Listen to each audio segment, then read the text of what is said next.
Hindi umano makikialam ang Senado hanggat hindi pa pinalang desisyon ng Korte sa mga di umano'y drug charges laban kay Senadora Laila De Lima. May ulat si Joy Gumatay. Mananahimik na lamang muna ang Senado hanggat hindi pa naglalabas ng pinal na desisyon ang Muntinlupa City Regional Trial Court sa di umano'y mga drug charges laban kay Senadora Laila De Lima. Ayon kay Senate President Aquilino Coco Pimentel III, napagdesisyon na nila ito matapos ang kanilang pribadong caucus meeting na tinutukan ng mga mambabatas sa pagsisimula ng linggo. Bakit nga naman pinangungunahan natin ang korte? Actually, we have to respect the independence of the judiciary.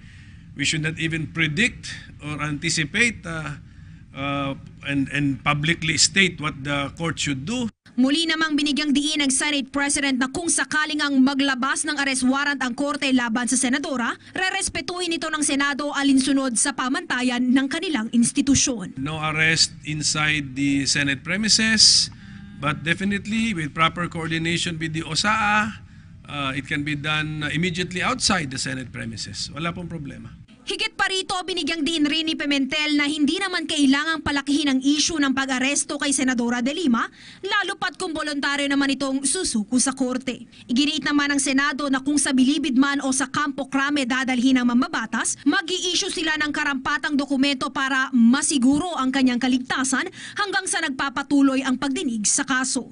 Samantala, suportado naman ni Congressman Ray Umali, chairman ng Justice Committee, ang naturang desisyon ng Senado. Matatandaang ang komite ang nanguna sa investigasyon ng di umano'y pagkasangkot ng senadora sa kalakaran ng iligal na droga sa Bilibid noong siya ay kalihim pa lamang ng Department of Justice. Kasi kami, we don't have the evidence. We have testimonies which we failed to determine kung ano yung weight ng mga testimonies niyon, which can either form part of evidence. Para sa PTV News, Joy Gumatay.